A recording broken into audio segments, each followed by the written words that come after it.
showbiz.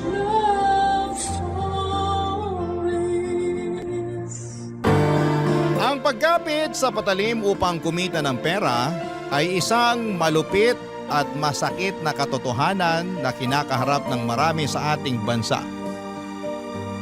May mga tao na napipilitang gumawa ng mga bagay na labag sa kanilang prinsipyo para sa pera. Ikaw, kabarangay, ano ang kaya mong gawin at tiisin para lamang kumita ng pera? Dear Papa Dudut, magandang araw po sa inyo. Ako po si Jed at nais ko po sanang ibahagi ang kwento ng buhay ko. Hindi po madali para sa akin ang ikwento ang mga nangyari. Pero matagal na po akong tagahanga ng Barangay LS at sa tingin ko ay makakatulong din sa akin kung may makakarinig at makakarelate sa kwento ko. Dito na po ako sa Pateros ipinanganak at lumaki. Iniwan po ako ng nanay ko noong 4 years old pa lamang ako para sumama sa ibang lalaki. Kaya ang tumatayong magulang ko ay ang tatay ko. Mahal na mahal ko po ang tatay ko at kahit kailan ay hindi ko hinanap ang pagmamahal ng nanay ko dahil hindi nagkulang ang tatay ko sa akin. Ang totoo po niyan, hindi ko na po alam kung nasaan ang nanay ko ngayon. Pero okay lang po. Dahil abala na ako sa mga hamon ng buhay at wala na akong oras para hanapin pa siya. Hindi po kami mayaman ni tatay, Papa Dudut. Ang tatay ko po ay isang construction worker at ako naman po ay nagtatrabaho bilang crew sa isang restaurant. Ang mga kinikita namin ay sakto lamang para sa pang-araw-araw na pangangailangan namin. Pero kahit na ganun pa man ay pareho namang kaming masaya ni tatay. Isa din po sa mga dahilan kung bakit hindi ako sumusuko sa mga pagsubok ng buhay ay ang matalik kong kaibigan na si Migs. Pareho po kaming lumaki dito sa Pateros. Pakiramdam ko po ay isa sa mga dahilan kung bakit nagkakaintindihan kami ni Migs ay dahil pareho kaming lumaki sa broken family. Si Migs po ay iniwan ng tatay niya noong 6 years old pa lamang siya at ang nanay na lang po niya ang kasama niya. Paminsan-minsan nga po ay nagbibiroan kami ni Migs na sana ay magkatuluyan na lamang ang tatay ko at ang nanay niya para maging kapatid ko na lamang siya. Hindi ko po alam kung bakit may mga magulang na ganon, Papa Dudut, pero hanga pa rin ako sa mga magulang na ginagawa ang lahat para sa kanilang mga anak tulad ng tatay ko at ng nanay ni Migs. At bukod po sa pagkakaroon ng broken family tulad ko ay hindi rin po nakapagtapos ng pag-aaral si Migs. Nagtatrabaho po siya sa isang talyer at tuwing nagkakatugma, ang mga araw ng day off namin ay nagbividyoke at nagiinuman kami.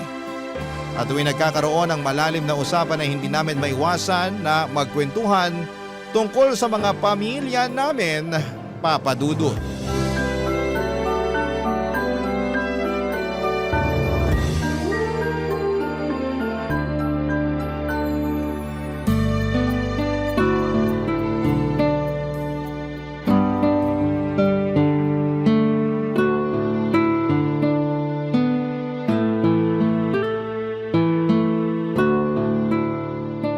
Pakisala nga sa video okay bro. 44914. Hindi ka ba nagsasawa sa kakabidyoke mo? Ang pangit ng boses mo eh. Nagmana lang naman ako sa'yo. Ang totoo nga niyan, parang masusuka na nga ako eh. Ang dami ko na rin kasing nainom. Ang hina mo naman. Pero seryoso, mamaya ka na kumanta. Magkwentuhan na muna tayo. Oh, ba't mukhang problemado ka dyan? Naaawa na kasi ko kay nanay eh. Alam mo naman na pinalaki niya ako na mag-isa, di ba? Gusto kong bigyan na maginhawa na buhay yung nanay ko, bro. Pero wala eh. Kulang na kulang yung kinikita ko sa talyer. Uy, ba't ka nagdadrama? Mukhang marami ka na nga nainom. Hindi eh. May sahayop kasi yung tatay ko na yun. Bubuntisin niya si nanay tapos hindi niya naman pala kami kayang panindigan. Wala siyang kwenta. Hayop siya. Ay, ganun din naman yung nanay ko eh. Huwag kang mag-alala, hindi ka nag-iisa. Ang saya siguro nun, no? Yung alin? Magiging magkapatid tayo kung sakali magkatuluyan yung mga magulang natin. Loko, ikaw talaga. Kung ano-ano na lang yung naiisip mo eh. Yung nanay mo ba, bro? May bala ka pa bang hanapin yon? Naku, wala na. Mag-overtime na lang ako sa restaurant kaysa hanapin ko pa yun. Sayang lang sa oras. Pero ikaw, kahit nasasaktan ka, sa tingin ko sabik na sabik ka pa rin na makita yung tatay mo, no? Tama ba? Siguro. Ewan ko ba. Gusto ko siyang makita pero gusto ko rin siyang sumbatan sa ginawa niyang pangiiwan sa amin ni nanay. May balita ka ba kung nasan yung tatay mo? Wala eh. Pero sigurado ko nasa Pilipinas lang yun. Ang sabi kasi sa akin ni nanay, bobo daw sa English yun. Kaya sigurado kung hindi pa nakakalis ng bansa yun. Grabe ka naman sa tatay mo. Eh ikaw ba? May balita ka ba kung nasan yung nanay mo? Ang sabi sa akin ni tatay, may pamilya na raw yung nanay ko sa Iloilo. Ang layo naman. Uy, may naisip ako. Ba't di mo kaya hanapin yung nanay mo sa Iloilo? Loko-loko, nandito na sa Maynila yung buhay ko. At isa pa, ano namang magagawa ko dun? Hindi nga ako marunong mag-Ilonggo eh. Nakakatuwa sila pag nag-aaway, no? Para naglalambingan lang. Pero seryoso, gaya nga ng sabi ko, ayoko nang hanapin yung nanay ko. Kung masaya siya sa bago niyang pamilya, edi congratulations. Pero ako, hindi ko pababayaan si tatay. Alam mo kung ano yung pinagpapasalamat ko, bro? Kung tutuusin, pwede sana akong ipamigay ng tatay ko sa mga kamag-anak namin nung sanggol pa lang ako. Pero hindi niya ginawa yun. Pinanindigan niya yung pagiging ama niya sa akin. At yun ang kaulugan ng isang tunay na lalaki. Nako, mukhang magkakasundo nga sila ng nanay ko. Kasi ganun din yung nanay ko eh. Nung iniwan siya ng tatay ko, pinanindigan niya rin yung pagiging nanay niya sa akin. Kakatuwa, no? Ang dami pala nating similarity. Oo, at isa na dun yung talent natin sa pagkanta. Pero seryoso, salamat bro ha. Salamat saan? Kasi sobrang solid ng samahan natin. Nandyan ka parati para damayan ako. Eto pinapangako ko sa'yo bro. Walang makakasira sa samahan natin. I love you bro. Pakis nga. Sapakin kita dyan eh. Ayoko na talaga. Nasusuka na ako eh. Uwi na tayo. Sobrang killjoy naman ito. Tiisin mo na muna yan. Oh, etong pulutan oh. Hindi ko na talaga kaya bro. Uuwi na ako. Ako na magbabayad nitong in-order natin. Hindi na nga pala ako nasusuka. Ano nga ulit yung number mo? Saan lang ko na dito sa videoke? Yan tayo eh. Huwag kang mag-alala, titiisin ko na lang. At isa pa, hati na rin tayo sa bayad. Ba't ko naman iaasa sa iyo yung bayad? Eh pareho lang naman tayo na nagtatrabaho. Yun! Papadudod si Migs na talaga yung kasama ko sa lahat ng bagay. Hindi siya yung tipo ng kaibigan na iiwanan ka kapag nahihirapan ka. Siya yung klase ng tao na kahit may pinagdadaanan siya ay hindi kanya pababayaan. At ganon din naman po ako sa kanya, Papadudod. Para ko na siyang kapatid at gagawin ko rin ang lahat para sa kanya. At isa pa ay magkalapit lang din kasi ang bahay namin. Kaya hindi kami nahihirapan kapag kailangan namin ang isa't isa. Ang totoo niyan ay nalulungkot ako para kay Migs kasi hindi siya yung tipo ng tao na nag-o-open up tungkol sa tatay niya. Pero tuwing nagiinuman kami ay bigla na lamang siyang magrarant tungkol sa tatay niya. At naiintindihan ko naman siya, Papadudod. Kasi hindi naman nagkakalayo yung kwento ng buhay namin. Parehong tinakasan ng tatay ni Migs at ng nanay ko ang mga responsibilidad nila sa amin. Ang totoo po niyan ay asar na asar ako noong unang malaman ko na nasa Iloilo na pala ang nanay ko kasama ang bago niyang pamilya. Sobrang naiinis ako kasi ang kapal naman ng mukha niya na umasta na parang wala siyang iniwang anak dito sa Maynila. Pero kinaya naming pareho ni tatay na wala ang nanay ko. At sigurado ako na hindi na namin siya kakailanganin kailanman. At ganoon na lang din yung sinabi ko kay Migs na hindi na niya kailangan ng tatay niya kasi nakayanan niya na mabuhay na hindi humihingi ng tulong sa tatay niya. Lumipas nga po ang ilang linggo at wala namang nagbago sa buhay ko. Kayod sa trabaho tapos uuwi para makapagpahinga. Tapos kinabukasan ay magtatrabaho na naman. At ganoon din ang naging sistema ng buhay ni Migs. Hanggang isang araw. Nagbago po ang lahat ng dynamics. Nasa trabaho ako nang mabalitaan kong naaksidente ang tatay ko sa construction site na pinagtatrabahuhan niya. Sobra po akong nataranta ng araw na yon. At ang pinakamasakla pa ay wala akong sapat na ipon para ipagamot siya. Pero wala akong ibang choice kundi ang ipa-admit siya sa ospital.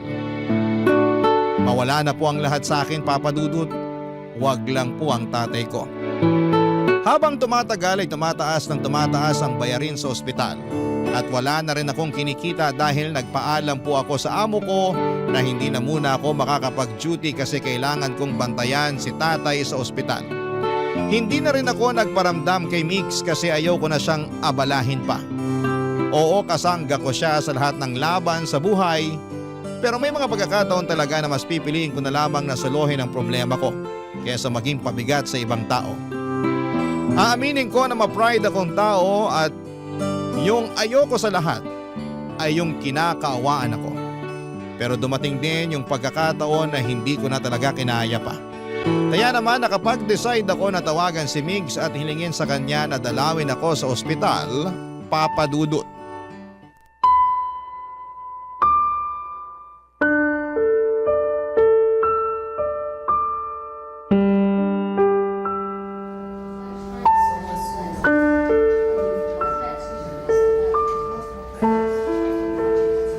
Bro, kumusta ka na?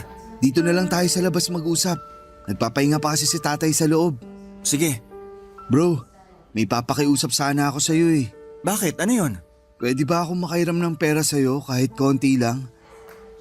Pasensya ka na talaga ha. Pero walang-wala kasi ako ngayon eh. Pero promise, babayaran kita kapag nakabalik na ako sa trabaho.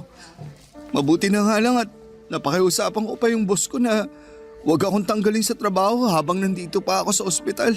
Sana wag mong masamain tong sasabihin ko sa'yo ha, pero hanapin mo na lang kaya yung nanay mo sa Facebook. Tapos humingi ka na rin kaya ng tulong sa kanya. Matagal na kaming kinalimutan ni Nanay, Migs. Kung ayaw mo akong pairamin, di ba ali na lang? Gagawan ko na lang ng paraan to. Uy, ito naman. Tampo agad. Kung ayaw mo lapitan yung nanay mo, hindi naman kita pipilitin eh.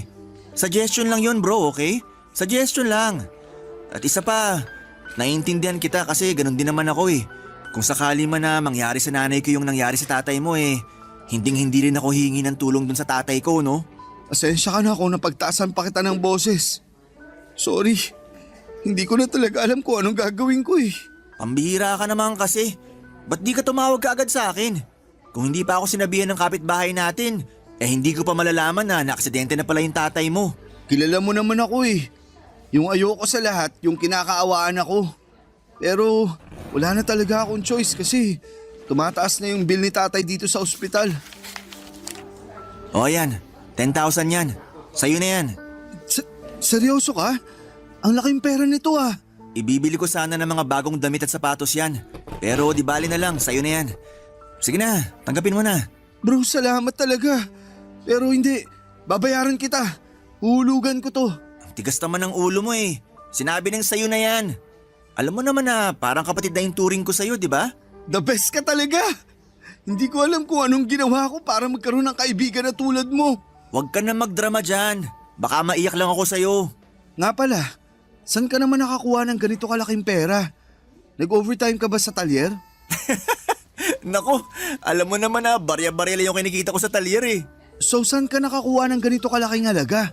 May sideline ka? Baka pwede mo naman akong i-refer oh. Gusto mo ba talagang malaman kung saan ko nakuha yung ganyan kalaking pera? Oo. Halika dito, lumapit ka sa akin. Ibubulong ko sa'yo. May pinupuntahan akong bar pagkatapos ng shift ko sa talyer bro. At maraming silahis na, alam mo na, nagbibigay ng pera kapalit ng good time. Seryoso ka? Kailan mo pa ito ginagawa? Noong nakaraang linggo lang. Pambihira ka bro. Hindi ka ba mapapahamak dyan? Sa hirap ng buhay ngayon, wala akong choice. Mamamatay kami pareho sa gutom ng nanay ko kung yung sahod ko lang sa talyer ang aasahan ko. Pero lilinawin ko lang sa'yo. Walang pilitan to ha. Pwera na lang kung interesado ka. Ayoko. Baka mapahamak lang ako dyan. Mukha ba ako napahamak? Sandali lang, may papakita ako sa'yo. Ito yung bago kong cellphone bro. Pambihira. Patingin nga. Ito yung bagong labas na model ah. Ito yung palagi ko nakikita sa Facebook. 60,000 yung presyo nito. Nako, barya lang yan dun sa katransaksyon ko. Nakita niya kasi na kakarag-karag na yung luma kong cellphone. Kaya ayan, Binilhan niya ako ng bago. So ano, aatras ka pa ba?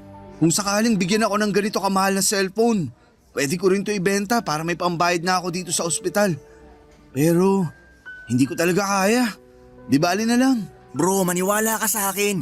Wala pa yan sa kalahati ng pwede nilang ibigay sa'yo. Basta gagalingan mo lang. Loko ka. Sapakin kita dyan eh. Akala ko ba walang pilitan ha? Sayang lang kasi ang gwapo mong yan. Sigurado ako na hinding-hindi ka mahihirapan. Sobra akong nabigla sa mga sinabi sa akin ni Migs, Papa Dudut. Akala ko po kasi ay sa mga teleserye o sa TV lamang nangyayari ang mga ganong klase ng sitwasyon. Yung binabayaran ka ng malaking halaga kapalit ng pagsama sa ibang tao. Pero nangyayari pala talaga siya sa totoong buhay. Sobrang inosente ko po ng mga panahong yon at hindi ko talaga inaasahan na papasukin ni Migs yung ganong klase ng sideline. Aaminin ko noong una ay hinusgahan ko siya, pero habang tumatagal ay na-realize ko naman na wala namang masama doon basta't pareho kayong may kasunduan ng makakatransaksyon mo. Pero ayoko pa rin talaga, Papa Dudut. Kasi hindi ko kayang makipagsiping sa isang tao na hindi ko namang kilala. Akala ko po ay magagawan ko ng paraan yung bill sa ospital ni tatay, pero mas lalo pang lumala ang sitwasyon. Nang isa-isa nang pumunta sa bahay namin yung mga katrabaho ni tatay sa construction. Doon ko po napag-alaman na may utang pala si tatay sa kanila at ngayon ay naniningil na sila ng bayad.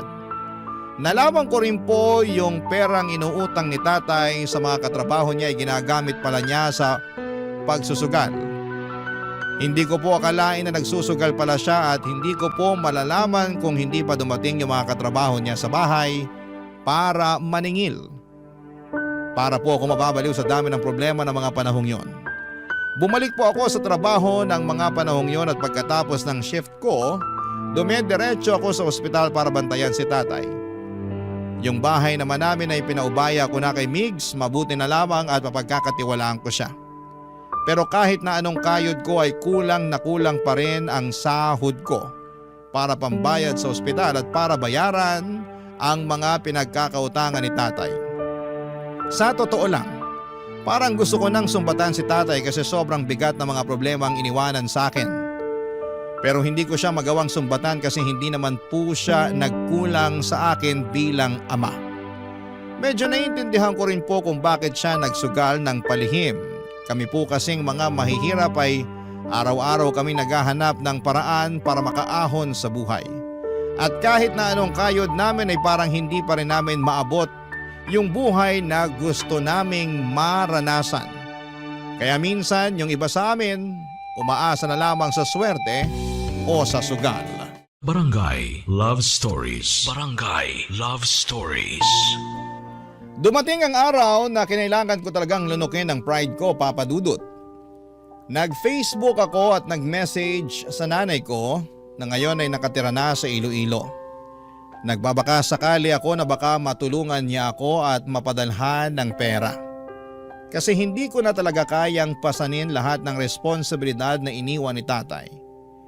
Gustong gusto ko na talagang mabayaran ng buo yung bill ni tatay sa ospital at pati na rin yung mga inutangan niya. Di bali na pong mahirap basta wala lang utang. Pagkalipas ng ilang araw ay nakatanggap ako ng message mula sa nanay ko. Pero imbis na gumaan ang loob ko, Papa Dudut, ay mas lalo lamang itong bumigat. Ipinagduldulan niya lang sa akin na masaya na siya sa buhay niya ngayon kasama ang bago niyang pamilya. At ayaw na raw niya akong makausap. Galit na galit po ako noong araw na yon at hindi ko na napigilan ang sarili ko na umiyak. Hindi nagparamdam ang nanay ko sa akin ng ilang taon at ni minsan ay hindi kami humingi ng tulong sa kanya. Pero nagawa niya pa ring ipamukha na parang wala akong kwentang anak at noong araw na yon ay isinumpa ko na hindi ko nakakausapin ang nanay ko at pati na rin yung mga taong may kinalaman sa kanya. At noong araw na yon ay doon ko na napag-isipan na siguro ay eto na yung senyales ko para tanggapin ang inaalok ni Migs. Nadala ako sa bugso ng damdamin kasi naisip ko noon na wala nang mas nakakahiya pa kesa sa tanggihan at kamuhian ako ng sarili kong ina. Kaya naman nilubos-lubos ko na yung paglunoko ng pride ko, Papa Dudut. Pumunta po ako sa bahay ni Migs at doon ko na ikinuwento sa kanya ang desisyon ko na tanggapin ang alok niya. Dito ko na naisip na baka eto na rin ang sagot sa lahat ng problema ko, Papa Dudut.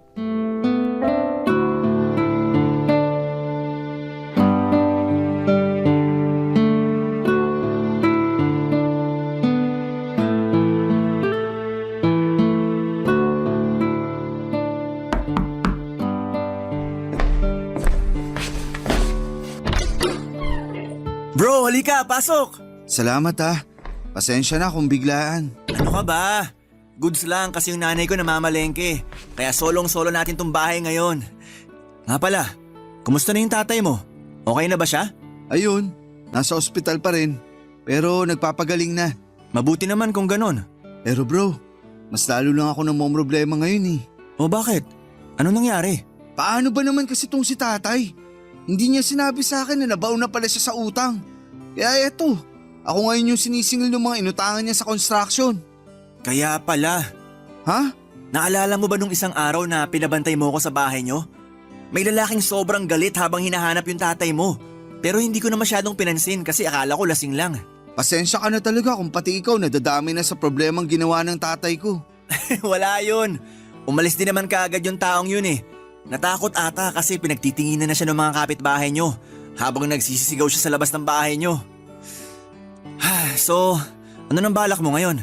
Kailangan ko na talagang mabayaran yung bill sa ospital at yung mga pinagkakautangan ni tatay sa lalong madaling panahon. Para matapos na tong problema ko.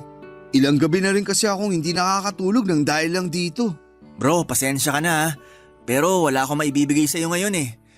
Yung natitirang pera ko kasi, naibigay ko na kay nanay. Wala akong balak mangutang o mangingi sa'yo ng pera. Ha? Tinatanggap ko na yung inaalok mo sa akin nung nakaraan.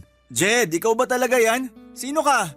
Anong ginawa mo sa kaibigan ko ha? Hindi ako nakikipaglokohan sa'yo. Seryoso nga. So anong nakain mo at nagbago yung isip mo? Tinanggap ko yung advice mo nung nakaraan. Nagchat ako sa walang kwenta kong nanay. Ops, sandali lang. Oh, bakit?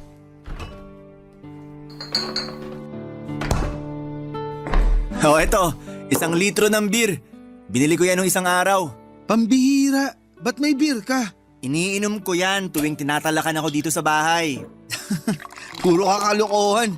Hindi ka na talaga nagbago. O eto, shot ka muna. Salamat. Sarap. Sige lang, magkwento ka lang dyan. Ayun na nga. Ipinamukha niya lang sa akin na may bago na siyang pamilya at ayaw niya na raw ako makausap. Ibang klase din talaga. Alam mo yung nanay mo, tatay ko? Wala silang pinagkaiba eh. Ang dapat sa mga yan, binabalatan ng buhay. Hayaan mo na lang. Wala din namang mangyayari kung iisipin pa natin sila. Huy, saglit. Balik tayo. Seryoso ka? Tinatanggap mo na yung inaalok ko sa iyo nung nakaraan? Oo, bakit? Ayaw mo ba? Hindi naman sa ganon. Nakakapanibago lang kasi.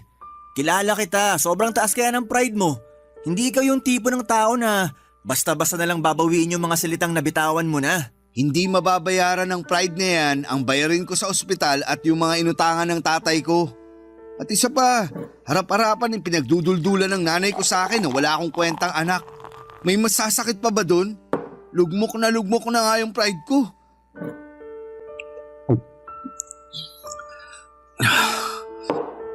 Ba nga isa? Kulang to. Huy, dahan-dahan. Baka malasing ka kagad niyan. Gusto ko makalimot. Pabayaan mo ako. Pero huwag kang mag-alala bro. Kasi sa susunod, imported na wine na yung iinumin natin. Konting lambing ko lang dun, magbibigay na kaagad yun. Ganun kadali? Wala ka bang bilib sa akin? Alam mo ikaw, dapat bawas-bawasan mo na yung pagkamahiyain mo. Kung gusto mo makuha ang lahat ng gusto mo, dapat kapalan mo na yung mukha mo. Dapat sagarin mo na. Ano ulit yung sasagarin? Sira! Pero siguraduhin mo na hindi ako mapapahamak dyan ha. Ngayon ka pa ba panghihinaan ng loob? Ano ka ba? Ako bahala sa'yo. Ituturo ko sa'yo lahat ng kailangan mong malaman. Easy man ito, promise. Papatulan ko na yan. Wala nang atrasan to. Nang gabing yon ay dinala ako ni Mig sa bar na madalas niyang tambayan. Sobra akong kinabahan kasi bagong mundo ang tatahakin ko, Papa Dudut. Aaminin ko na gustong gusto ko nang kumalas noon pero tuwing naiisip ko ang mga problema ko sa pera, nawawala rin yung kaba ko. Mabuti na lang talaga at nandun si Migs para tulungan ako. Pero hindi rin nagtagal si Migs sa bar kasi may lalaking nag-book ng hotel at mukhang sobrang interesado sa kanya. Mas lalo tuloy akong kinabahan ang kailangan na niyang umalis. Pero pinilit niya akong manatili at binigyan pa ako ng pera para may pambili ng drinks habang naghihintay. Grabe, Papa Dudut. Nagmukha akong tuod sa bar ng panahon na yon.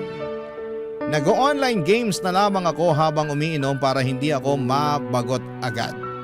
Habang tumatagal ay napagtanto ko na baka sinuwerte lang talaga si Migs sa mga lumalapit sa kanya pero makalipas ang ilang oras, may lumapit na rin sa akin na lalaki. May itsura siya, nasa 40s at mukhang may kaya sa buhay. Nagalok siya na bilhan ako ng drinks at pumayag naman ako. Nagkwentuhan kami at tinanong niya kung ilang taon na ako.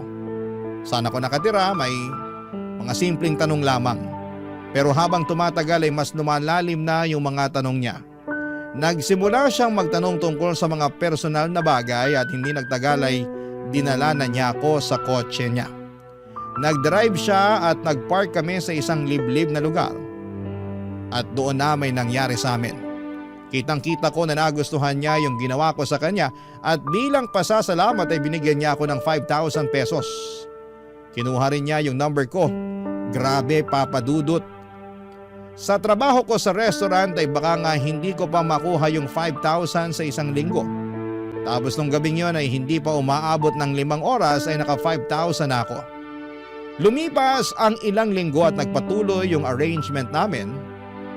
At lumaki na rin nang lumaki yung pera na natatanggap ko sa kanya.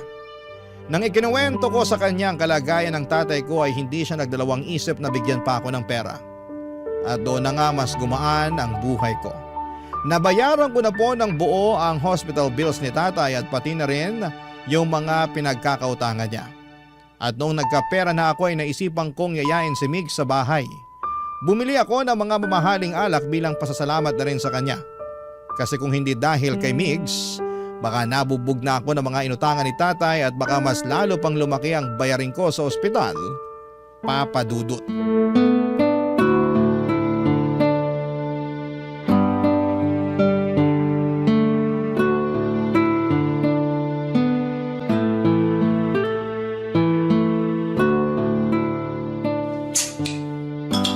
Aba, mukhang big time ka na ngayon ah. Siyempre naman. Alam mo bro, masaya ako para sa'yo kasi hindi ka na namumroblema ngayon.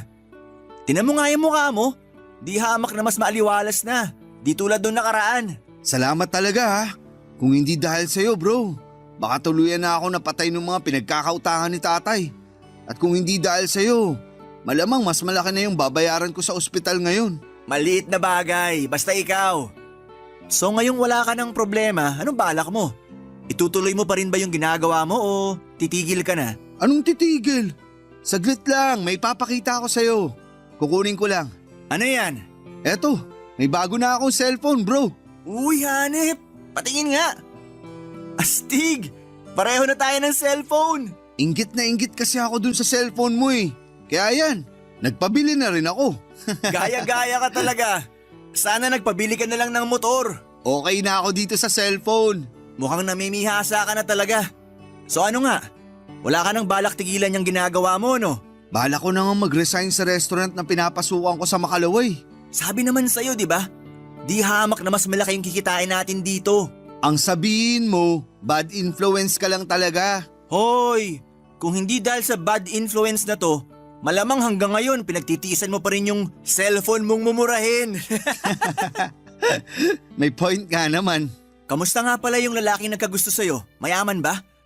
Mayaman bro, legit. At ang gara nung kotse niya. Tapos hindi siya umayaw tuwing nangingi ako ng pera. Sana pala ako nalang yung nakabingwit dyan. Kasi yung nagkagusto sa akin mukhang nauubusan na ng pera eh. Paano ba naman? Nung humingi ako ng pera nung nakaraan, 1,000 lang yung binigay sa akin. Hayaan mo na. Parang dagat lang yan. Minsan high tide, minsan low tide. Expert na expert ah. Sa susunod, Ako na to magpapaturo sa'yo kung paano makabingwit ng big time. Sira. Pero seryoso, sa tingin ko, okay na ako sa ganitong klaseng buhay. Kasi mabait naman yung nagkagusto sa akin eh. Tapos, ayaw niya yung nakikipagtalik ako sa iba. Ayos yun, di ba? Para safe daw. Buti ka pa nga. Kasi yung sa akin kung sino-sino na lang yung pinapatulan eh. Halatang uhaw na uhaw. Mabuti na lang talaga at palagi ako nag-iingat. Ay, nga pala bro, baka pwede mo naman akong i-refer dyan sa kakilala mo. Swerte-swerte mo naman. Hindi mo na kailangan maghanap ng iba para lang magkapera. Malabong mangyari yan. Patay na patay kasi sa akin yun eh. Yabang neto. Ano ba itsura nung nabingwit mo ha? Baka nakita ko na yan sa bar dati. Palaging nakasalamin, may balbas, palaging nagsusuot ng may kwelyo, tapos naka-black na pants at sapatos. Ha? Sino kaya yan?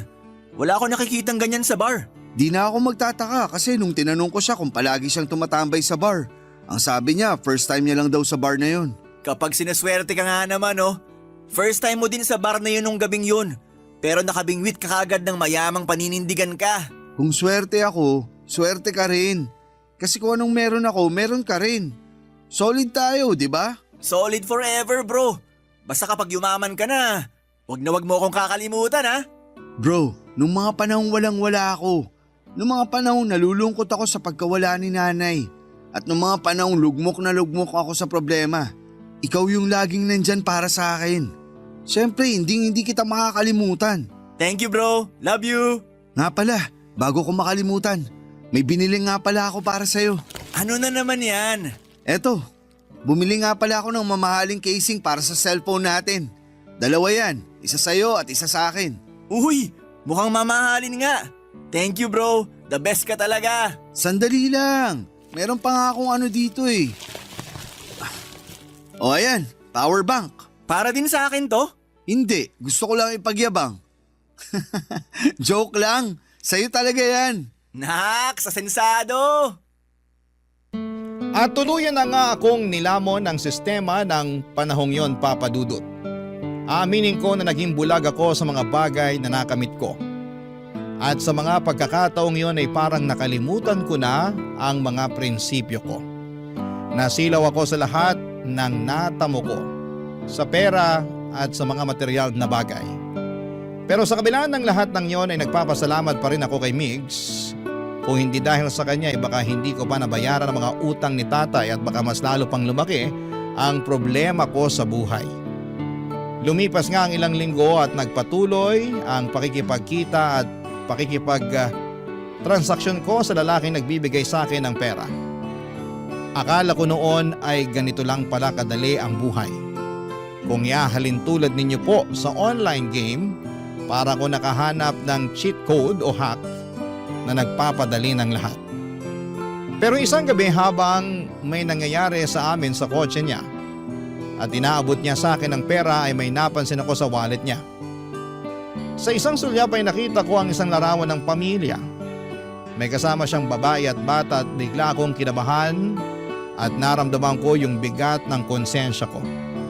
Hindi ko po inaasahan na sa mga oras na ito habang tinatanggap ko ang pera at pinagpapatuloy ang mga bagay na hindi ko akalaing darating sa buhay ko ay may nasisira na pala akong pamilya.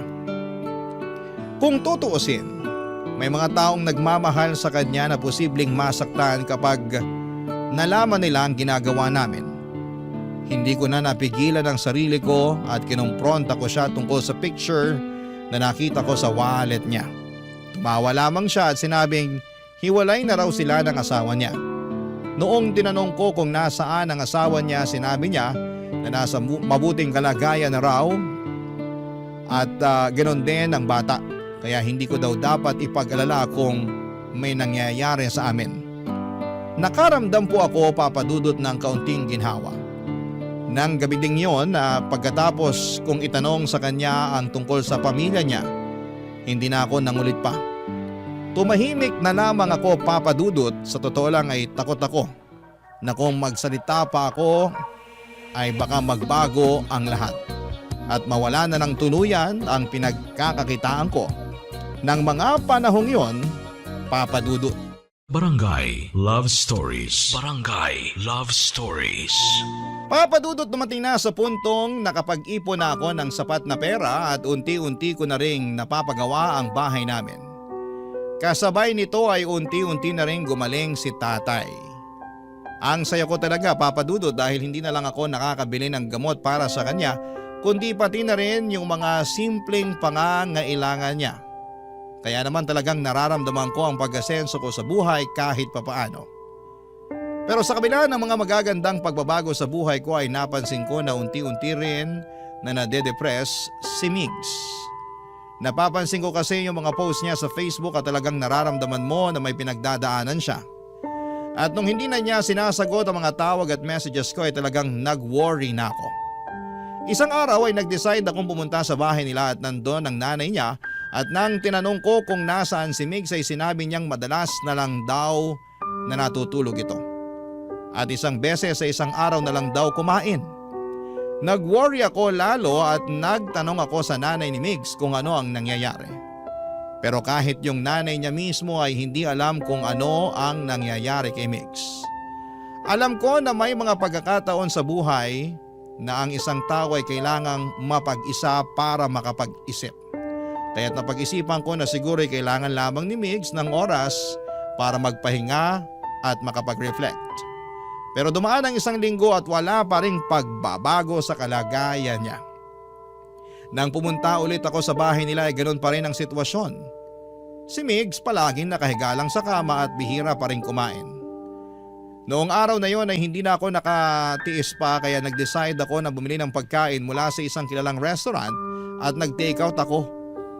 Pagkatapos po noon ay bumalik ako kaagad sa bahay nila. Nang makarating ako ay hindi ko na pinatagal pa at pumasok na ako sa kwarto ni Migs. Hindi ko alam kung ano ang gagawin ko, pero ang gusto ko lang mangyari ay yung maramdaman na nandyan lang ako para sa kanya.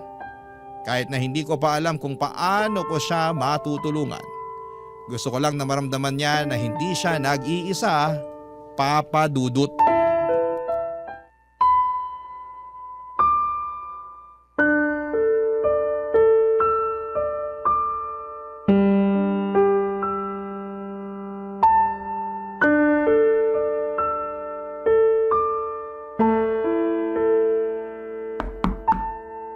Bukas yan. Bro, may dala akong pagkain. Bumili ako ng lechon manok. Alam kong paborito mo yan. Oh, eto. Ilalapag ko na dito sa mesa ha. Sige na, kumain ka na. Wala akong gana. Ano ba kasing nangyayari sa'yo ha? Nung nakaraang linggo pa ako chat ng chat at tawag ng tawag sa'yo, pero ni minsan hindi mo ako sinagot. Pati yung nanay mo wala na rin alam sa mga nangyayari sa'yo. Pabayaan mo na muna ako. Gusto ko mapag-isa. Bro, alam mo naman na nandito lang ako parati para sa'yo, di ba? Sige na, kung ano man yung bigat na dinadala mo, sabihin mo na sa akin. Makikinig ako. Ano bang hindi mo maintindihan sa gusto ko mapag-isa ha? Ang kulit mo rin eh. Sige, sumigaw ka pa. Huwag mo hayaan na lamunin ka ng depression mo. Ilabas mo yan. Gusto mo talagang malaman yung problema ko ha? Galit na galit ako sa tatay ko. Nag-message ako sa kanya sa Facebook noong nakaraang linggo at tinawagan niya ako. Pero ang sabi niya sa akin, wag ko na daw siyang gambalain kasi masaya na daw siya sa buhay niya. Alam ko naman na nandyan si nanay para sa akin, pero kasi ang sakit-sakit eh. Ang sakit-sakit nung dinutulak ang papalayo ng sarili mong tatay. Maliit pa ako nung huli niya akong nakita, bro. Ano? Hindi man lang ba siya na-curious kung kumusta na yung anak niya? Hindi man lang ba sumagi sa isip niya na may anak na nangungulila sa pagmamahal niya? Bro, tahan na. Naiintindihan kita kasi pinagdaanan ko rin yan sa nanay ko. Pero kinaya naman natin na wala sila, di ba? Yun na nga eh. Wala silang ambag sa mga buhay natin. Pero bakit nangungulila pa rin ako sa pagmamahal ng isang ama? Kung alam ko lang na masasaktan ako ng ganito, sana pala hindi na lang ako nag-message sa kanya sa Facebook. Eh, ikaw naman kasi. Dapat simulat sa pool pa lang, nilabas mo na yung kinikimkim mong sama ng loob sa tatay mo para hindi ka na nasasaktan ng ganito. Puwisit naman kasi na buhay to eh. Ang kapal din naman ang mukha niya para ipamukha sa akin na wala akong kwentang anak. Eh kung tutuusin, siya tong walang kwentang tatay. Gusto mo ipabarang natin yung tatay mo? Naniniwala ka doon? Hindi natin malalaman kung hindi natin susubukan, di ba? Isasabay ko na rin yung nanay kong walang kwenta. Malay mo, baka bigyan pa tayo ng discount ng mambabarang. Si Raulo. Pero, thank you bro ah. Napagaan mo yung pakiramdam ko. Dapat hindi lechon manok yung dinala ko eh. Dapat alak. Pass na muna ako dyan. Nakainom na ako kagabi. Sumasakit pa nga tong ulo ko. Ibang klase. Ba't di mo ako niyaya? Para ka namang others eh. Pasensya ka na. Gusto ko lang talaga mapag-isa ng mga oras na yun eh. Naiintindihan ko naman. Pero, wag mo na akong tatakutin ng ganun ha. Sana man lang nag-message ka para man lang at least alam ko na buhay ka pa pala. Oo na, sorry na talaga. Uy, ba't mukhang gigil na gigil ka? Bakit? Sino ba yung tumatawag ha? Eh sino pa ba? Kung hindi yung tatay ko na walang kwenta. Sagutin mo na lang kaya para hindi ka na nagkakaganyan. Ano ako, sira? Pagkatapos niyang sabihin sa akin na wag ko na raw siyang gambalain kasi mas masaya na siya na wala ako. Ni hindi ko nga alam kung bakit pa tumatawag yung mokong na yan eh. Baka naman hihingi ng tawad sa'yo. Sagutin mo na kasi. Gusto mo sagutin ko? Saglit, kunin ko lang. Uy, O, ayan. gagi! Ba't mo naman hinagis yung cellphone? Ang mahal nun eh. Bahala siya sa buhay niya. Mabulok na sana siya sa impyerno. Jijingle ako. Diyan ka lang. Sira ulong yun. Pagdiskitaan ba naman yung cellphone? Sayang naman. Kunin ko na nga lang. Nagasgasan pa ata yung case na binigay ko sa kanya. Sandali lang. Mukhang pamilyar sa akin tong mukha na to ah. Hoy! Ba't hawak-hawak mo yung cellphone ko? Akin na nga yan. Wag na wag mong sasagutin yan kung hindi tatamaan ka sa akin. Tatay mo yung tumatawag sa'yo? Kakasabi ko lang, di ba? Pambihira. Kanina pa ring ng ring to ah. Utang na loob, kanina pa ako naririndi dito. Ayan. Dapat binlock ko na to eh.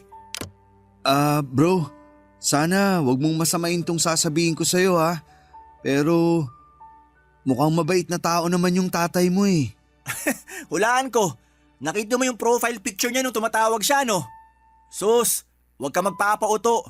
Mukha lang siyang mabait, pero yung ugali niyan, mas masaol pa sa hayop. Pakiramdam ko nga nasuntok ko na yun kung sinabi niya yung mga sinabi niya sa akin sa harapan ko mismo. Ay, kumain na lang tayo. Lalamig na tong lechon manok. Sige. Sobra akong nagulat papadudot nang makita ko yung profile picture ng tumatawag kay Migs. Yung tatay ni Migs at yung lalaki na nagbibigay sa akin ng pera ay iisa lang pala. Alam kong marami sa mga kabarangay natin na magagalit sa sasabihin ko pero pinili kong itago kay Migs na tatay niya pala ang katransaksyon ko. Kasi natakot ako na baka mawalan ako ng pera. Aaminin ko na malaking tulong yung pera na ibinibigay niya sa akin at kung sakali mang magkagulo ay sigurado ako na sa kangkungan ako pupulutin. Lalo na't wala pa akong trabaho. Habang tumatagal ay mas lalong bumigat ang konsensya at naiilang ako sa pakiramdam. Kasi tatay mismo ng best friend ko ang pinatulan ko. Doon ko rin napagtanto na yung family picture na nakita ko sa wallet niya ay baby picture pala ni Migs. Siguro ay marami sa inyo ang hindi maniniwala pero hindi ko talaga nakilala yung nanay ni Migs sa litrato kasi ang layo ng itsura niya noon kung ikukumpara mo sa ngayon. Parang ibang tao na siya ngayon kumpara doon sa nasa family picture. Habang patuloy kami sa pagkikita ng tatay ni Migs ay pasimple ko siyang tinatanong tungkol kay Migs. Inamin niya na ang dahilan kung bakit may picture ni Migs at ng nanay niya sa wallet niya ay para ipakita na hindi siya silahis tuwing nagtatangka siya or nagtataka yung mga katrabaho niya kung lalaki ba talaga siya. Sabi pa niya na wala na raw siyang balak na makipag-ayos kay Migs o sa nanay nito. Nung marinig ko yon, sobrang nalungkot ako para sa best friend ko, Papa Dudut. Tumagal pa kami ng ilang buwan sa ganitong setup pero doon ko na naisip na kailangan ko na talagang tapusin ang pakikipagkita ko sa tatay ng best friend ko. Ang totoo niyan ay tutol na tutol yung tatay ni Migs sa gusto kong mangyari kasi nahulog na daw ang loob niya sa akin. Pero nanindigan ako at tuluyan ko na talaga siyang iniwanan. Nakalikom na ako ng sapat na pera at gusto ko na ring magsimula ng bagong buhay. Hindi ko na kayang ipagpatuloy yung ginagawa ko dahil alam ko na tinatraidor ko na si Migs at diring-diri ako sa sarili ko tuwing naiisip ko yung ginagawa ko sa best friend ko. Doon ko na na-realize na sobrang halaga pala ng itama ang mga mali mo habang maaga pa. Kasi kung ipagpapaliban mo lamang ay baka hindi mo na rin mamamalayan na huli na pala ang lahat. Isang araw nang pumunta si Migs sa bahay ay niyaya niya ako na makipag-inuman at hindi ko akalain na mangyayari na yung matagal ko nang kinatatakutan, Papa Dudut.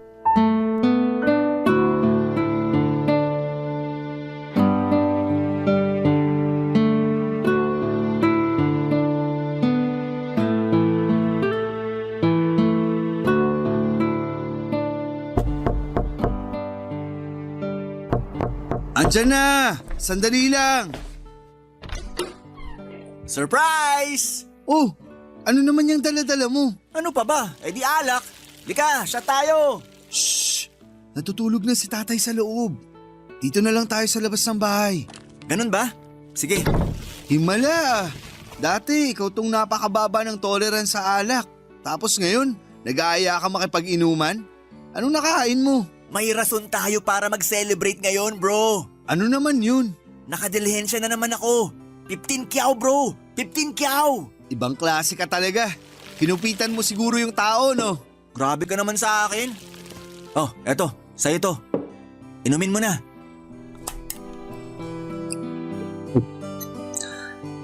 Salamat. Nga pala, kamusta yung sideline natin? Ang totoo nga niyan, titigil na ako. Maghanap na ako ng matinong trabaho bukas. Ha? Bakit? Sayang naman. Mukhang mapera pa naman yung nagkagusto sa'yo. Ayoko na, bro. Kung tutusin, yung mga utang ni tatay at pampa-ospital niya lang naman yung dahilan kung bakit ko pinasok ang ganitong klaseng trabaho. Pero ngayon na wala na akong problema, siguro oras na para magbagong buhay ako. Naks! Linis-linisan ah. Kung sa ganon, sa akin na lang yung sugar papa mo. May picture ka ba nun? Pakita mo naman sa akin oh. Para malaman ko kung mandidiri ako o hindi. Ano? Wag na, hayaan mo na yun. Damot talaga nito. Uminom ka na lang. Sarap! Uy, hindi mo ba sasagutin yan? Hindi na. Nga pala, nag-resign na ako sa talyer. Oh? Ba't mo naman ginawa yun? Hindi din naman kasi malaki yung kinikita ko dun eh. Tas isa pa, ang sungit-sungit ng boss namin dun. Ba't ako magtitiis kung may choice naman ako, di ba? Ang hirap kasi dito sa atin. Istorbo naman oh. Sino ba kasi to? Patingin nga. Huy, akin na yan.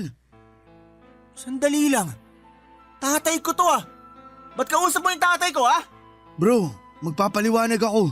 Yung tatay ko ba yung nagbibigay ng pera sa'yo ha? Magsalita ka! Kung hindi babasagin ko tong cellphone mo! Oo, pero tinapos ko na yung ugnayan ko sa kanya. Bro, maniwala ka. Hindi ko alam na tatay mo na pala yung katransaksyon ko. Dito ko lang nalaman nung pumunta ako sa bahay mo. Matagal mo na palang alam pero nilihim mo pa rin sa akin to. Ang lakas din ng loob mo bro. Pinagkatiwalaan kita. Tinrato kita ng parang kapatid. Tapos ganito yung gagawin mo sa akin? Kaya ako nga tinatama yung mga pagkakamali ko, di ba? Sana wag mo naman akong husgahan. Bro, di ba solid tayo? Intindihin mo naman sana ako. Oh, ayan na cellphone mo. Aalis na ako. Kung magtatagal pa ako dito, baka mapatay lang kita. Mix, sandali lang. Ako na nga tinatapos yung ugnayan sa tatay mo, di ba? Kasi unti-unti na ako nilalamon ng konsensya ko. Lalong-lalo na nung nalaman ko na anak ka pala niya. Kinuhento ko ang lahat-lahat sa'yo. Kung paano niya ako tinaboy. Tapos tatraidorin mo lang pala ako. Anong klaseng kaibigan ka ha? Kinailangan ko lang ng pera. Sino ba sa atin yung hindi nakakailangan ng pera ha? Kaya nga natin pinasok tong mundo na to eh. Kasi salat na salat tayo sa buhay. Pero yung hindi ko matanggap-tanggap ay yung paano mo nagawang tiisin yung pakikipagsiping sa tatay ko. Habang nagpapanggap ka na wala kang alam sa harapan mismo ng sarili niyang anak. Mix, simula pagkabata pa lang, magkaibigan na tayo. Kilala mo ako. Alam mo mismo sa sarili mo na hindi ako ganitong klaseng tao. Huli na ang lahat. Kung sinabi mo sa akin na mas maaga to, siguro napatawad pa kita. Pero hindi eh. Nagpakasaya ka sa piling ng sarili kong tatay. Napakaahas mong kaibigan. Kunwari ka pa nag-aalala ka sa akin. Pag-usapan naman natin ng maayos to. Ayaw mo talaga akong layuan, ha? Layuan mo ako! Kung hindi, mas malala pa dyan ang aabutin mo sa akin! Papa Dudut, ang dami ko pong tinamong galos noong araw na yon. Pati yung tatay ko ay nag-alala sa akin. Pero nagsinungaling ako at sinabi ko sa kanya na napagtripan lamang ako sa may kanto. Pero kahit na ang dami kong galos ay hindi ko pa rin makuhang magalit kay Migs kasi tama naman ang mga sinabi niya. Kasalanan ko rin kung bakit hindi ko siya sinabihan ng mas maaga tungkol sa mga nalaman ko. Sinubukan ko pong puntahan si Migs sa bahay nila pero hindi na niya ako kinausap. Ang nanay na lamang niya ang humaharap sa akin pero mukhang walang alam ang nanay ni Migs ng mga panahon na yon. At nakita ko rin na blinak ako ni Migs sa Facebook. Mukhang pinutol na nga talaga ni Migs ang ugnayan naming dalawa. Ang totoo po niya ay sobra akong nanghihinayang kasi para ko na siyang kapatid. At kung maibabalik ko lamang ang panahon, sana'y hindi ko na lamang ginawa yung mga nagawa ko. Madaling kitain ang pera. Pero ang pagmamahal ng isang tunay na kaibigan ay mahirap hanapin. Kaya sa mga kabarangay natin dyan, kung may mahal kayo sa buhay, wag na wag kayong magsasawang iparamdam sa kanila na importante sila sa inyo at wag na wag nyo silang paglilihiman kung ayaw ninyong mangyari sa inyo yung nangyari sa akin. Sa ngayon po, Papa Dudut, ay nakahanap na ako ng trabaho bilang clerk sa isang kilalang convenience store at wala na rin akong balita kay Mix. Pero tuwing napapadaan ako sa bahay nila ay napapansin ko na palaging walang tao doon. Ang totoo niyan ay sobra akong na-curious kung ano nga ba ang kalagayan ni Migs at ng nanay niya pero mukhang hindi ko na talaga makukuha ang sagot sa mga katanungan kong yon. Kung sakali man po na may mga bagong kaganapan sa buhay ko ay makakaasa po kayo, Papa Dudut, na magpapadala ulit ako ng sulat sa inyo. Maraming salamat po sa pagbibigay sa akin ng opportunity para may kwento ko sa inyo ang isa sa mga pinakamasaklap na bahagi ng buhay ko. Ang inyong forever kapuso at kabarangay, Jed. Ano ang masasabi mo sa ating Barangay Love Stories today? Aabangan namin yan sa aming comment section.